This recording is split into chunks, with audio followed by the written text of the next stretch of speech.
we've been joking about who's going to go to tears first. So, okay. When I met with Mike last week and told him he'd be receiving this award, he said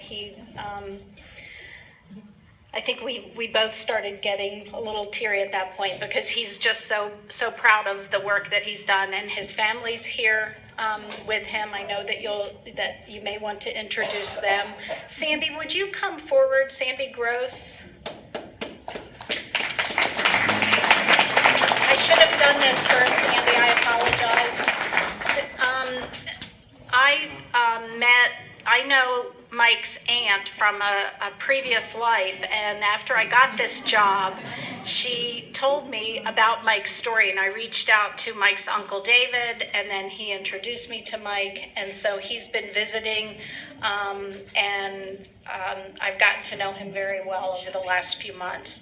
So I consider that a gift that you've given me, Mike, and a story that I can tell about why we're here and the success that we have at Cornucopia. Sandy, do you want to say a few words about your time with Mike before Mike accepts?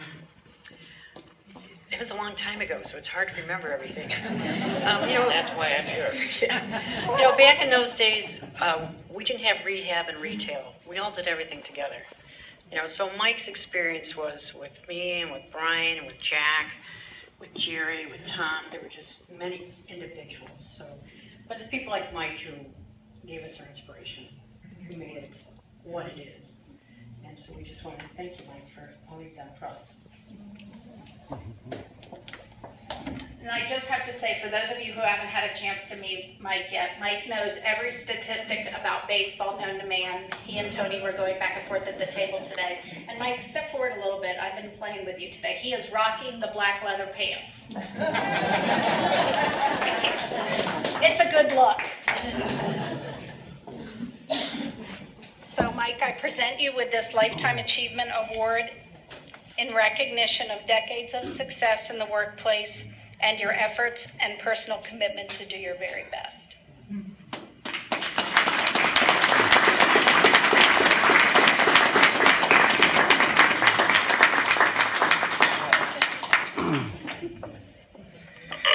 Contrary to popular belief, I'm not keeping all of you to 3:30.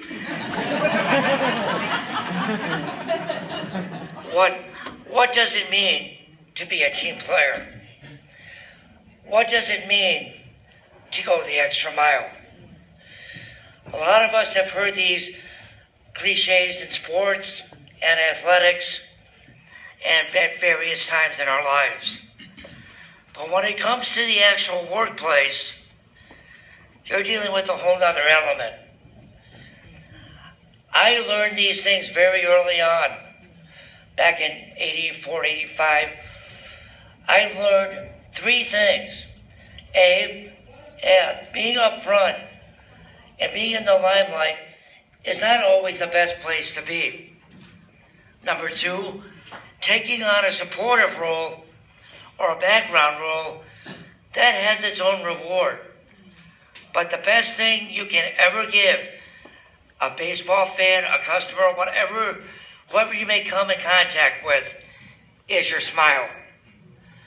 For your smile, unlike anything you may do, anything you may say, reflects a whole lot about you. I also know, being 30 years at Giant Eagle, I've also learned the value of family, friends, and finding out what real support comes from. But you must be that type of person to give from here first. You initiate. You don't receive, though you do. You take the steps necessary to be that type of friend or person you can be. Because if you do that, a lot of roads, rainbows are going to follow you. And my last point, we all have dreams. All of you new people, I hope you continue to fan the flame of your dreams. Because someday, whether it be 30 or 40 years, one of you lucky recipients are going to be up here. And I will look back and say, I remember this date in 2016. Remember, it's your smile, that's your biggest gift. But the joy comes from within.